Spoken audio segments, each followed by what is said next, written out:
Welcome to Dad Doesn't Have Time for This, the show where I review things. Today I'm going to do something a little bit different. Apparently the Grammys were yesterday, so I'm going to talk about the top 20 albums from last year, of which only one won a Grammy. Oh well, that's how things go sometimes. Or most times if you have my taste in music. So, I'm just going to go through these in descending order, starting with 20 and working my way down. Or up, I guess it'd be up, whatever. So, here we go. The top 20 albums in descending order. Also, before I go on with this, I just want to mention the giant elephant in the room that is Taylor Swift. I do actually really like some of her music, but her more just generic pop stuff is generic pop music. Her previous two albums, Folklore and whatever that other folky one was, were quite good. Evertide or Evermore, maybe? I don't know. Whatever they were called. Those were good. Am I going to do the research to confirm these things before recording this? No, that's too much work. But I am going to say those two albums were actually quite excellent. I like them both a lot. They probably would have been at least halfway up this list had they come out this year. But since neither of those albums came out this year, and we got Midnights, which was okay, I guess. Anything's better than the garbage heap that was her Lover album, so shout out to Tay-Tay, I guess. On to the actual good music, shall we say great music from last year. At number 20, we have Soda Green's Come Sing With Me. It's a re-release. They are also doing the Taylor Swift shenanigans of re-releasing all their old music, and you know what? I actually really like it. It's good. It's solid.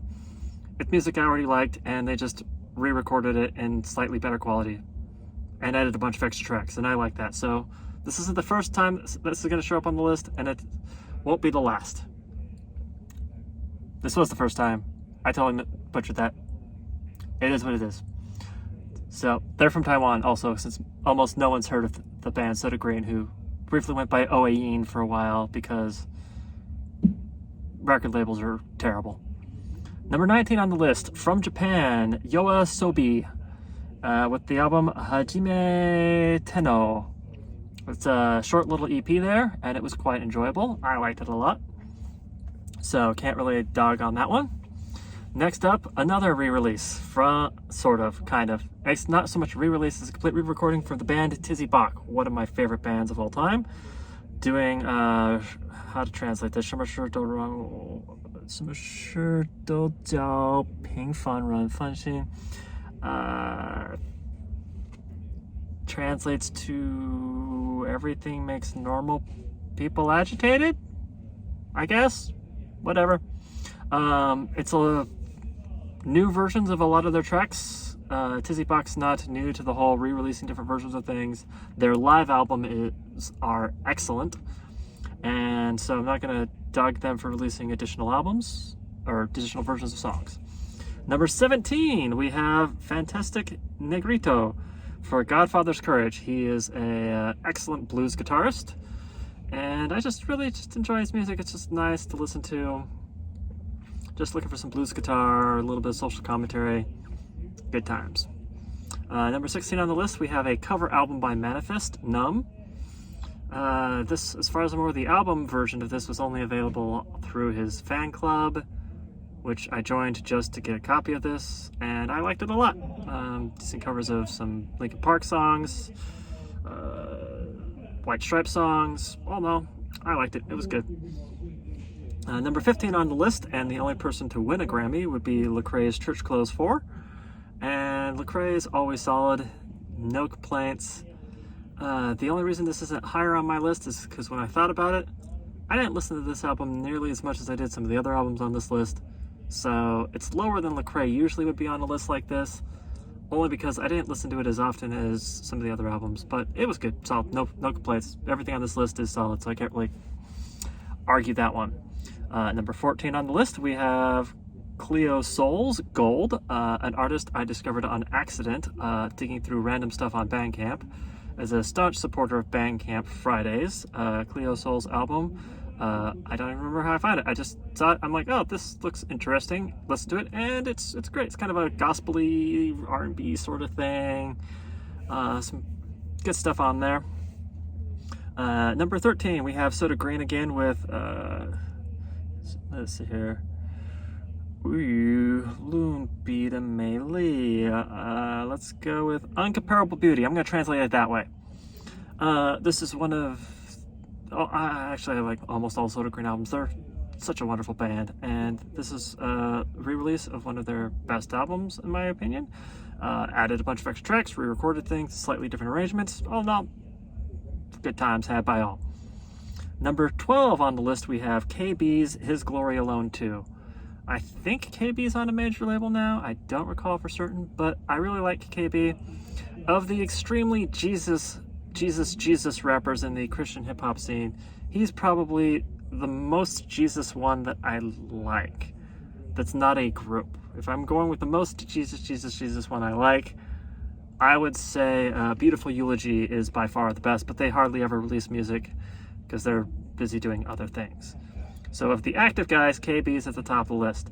I usually like my Christian music a little bit more on the secular side for the topics, talking about social issues and stuff, but every now and then there's someone who's good on this side of the spectrum, and KB delivers another solid album.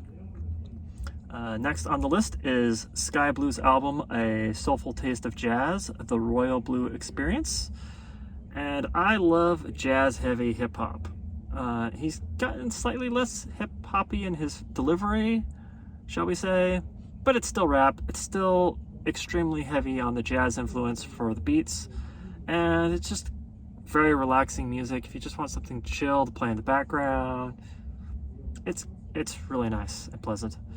On the more experimental side, starting off the top 10, we have Sen Morimoto's Diagnosis.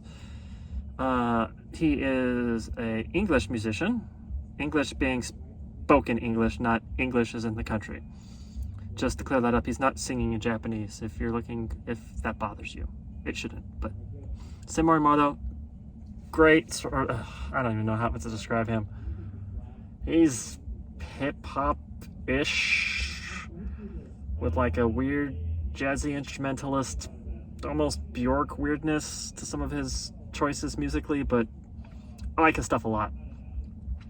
Up next, we have Elephant Gym World, number 9. They hail from Taiwan, and this is a band who I was kind of on the fence about for the longest time, but their last 2 albums have been excellent on all fronts.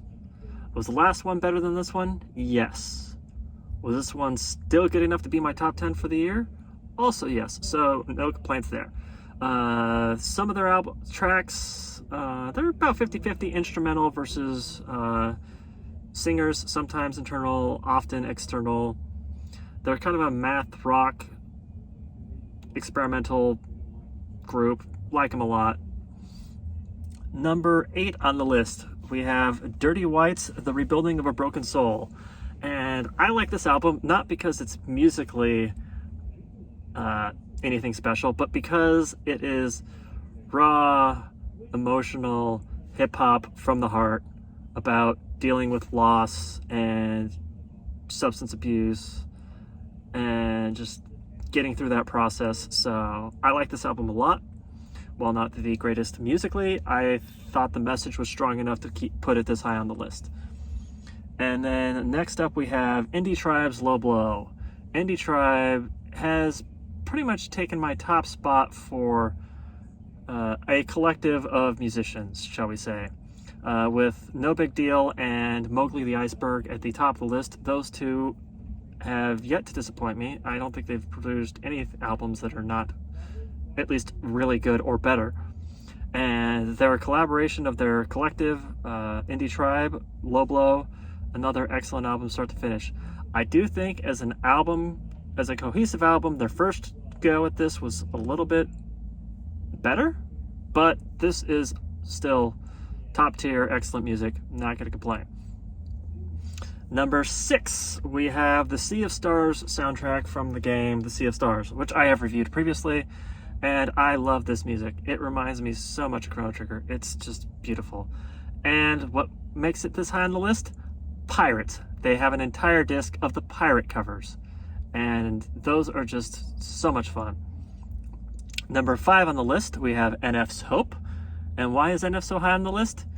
Because he's not depressed anymore. And it's good to just see him finally express feelings other than crippling depression and anger. And it seems like he's kind of coming to grips with his feelings with his parents, and apparently I think he's a dad now, and it's just good to see him happy for a change, because he's been depressed for so long. Does he still feel like he's got a little bit of imposter syndrome in the background? Yes, but don't we all? Number 4 on the list, we have Joe and Papa, which is 9M88, if you're looking for that, with the album Scent. And I wasn't going to put this so high, then I realized I listened to this album a lot, and I just kept listening to it. And there's just something about it's just the way she delivers things, kind of like a jazzy lounge singer kind of vibe, but with a more modern take. It's just very soothing music, mostly in Mandarin. And 9M88, which I believe is a play on words for her English name. It's just very relaxing, calm music. Loved it. Number 3 on the list, we have the soundtrack for Xenoblade Chronicles 3. And Xenoblade Chronicles is one of my favorite series of all time. And the music for this series is some of my favorite music of all time from an instrumental standpoint. It's so varied, so vast. I think this was like 5 discs of worth of music. The game, the emotions tied to it, the story, and the music just is sweeping and broad, and this is by far the best soundtrack of last year. Hands down, no questions asked. Just excellent. Number 2, this is an artist who I discovered on accident, putting things on shuffle. Leia Doe. Mostly she sings in English, except for her new album, which is the one on this list. Chunyo, I guess, Spring Journey, Spring Game, something like that is how I translate that. And musically, this is the best album of last year. It's really good. I kept thinking, this sounds so familiar, and I couldn't figure out why. And then I looked her up and realized she is the daughter of Wang Fei, one of the most influential, large artists come out of the Hong Kong scene. And being the daughter of Wang Fei explains a lot about why there's a slight eclecticness to the music, but it's extremely well delivered. And it's just such a wonderful album. I can't say it enough. I'd never heard of this girl until I discovered this weird album with the duck on the cover. Or goose. I think it's a goose. This weird goose labeled album. It's wonderful music, very diverse, goes all over the place. I loved it. So the question you have to ask yourself is, why is the musically best album of the year number 2 on the list? And that's because of number 1 on the list. And that would be Midnight Ping Pong's Heart Reconstructs. And this album is at the top of my list because it just makes me feel extremely happy when I listen to it. And that's it. I think the other album is better technically, execution, musically, but which album makes me the happiest to listen to it? And that album gets to be number 1 because I say so. So there you have it. Midnight Ping Pong out of Taiwan, great band. And there you have it, the top 20 albums of last year. But wait, there's more. I have the top 3 singles of last year. And we're going to do this in, let's go alphabetical order.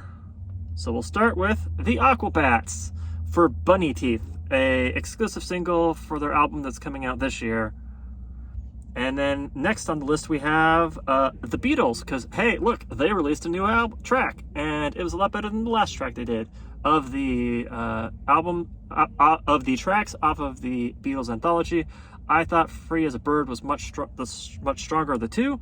This is a third track that they weren't able to finish due to technical reasons that now they were able to overcome. And Now and Then by the Beatles is a wonderful song, and it fits right in with the rest of the catalog. And it's just nice to have a send-off after we lost a couple of them. And then the last track in alphabetical order is Oliver Anthony's Richmond, North of Richmond. I just really like the song a lot. Just expressing a blue-collar view of the world and how we're all kind of hurting in some ways, and it's not necessarily our fault, and we all need to just get together and realize politicians and the government are not our friends, and we can't rely on the government for anything. And you should not rely on the government for anything. That's as political as I'm going to get. That's his point that he makes in the song. I think it's a valid point. You all have a wonderful day, and I will talk to you later.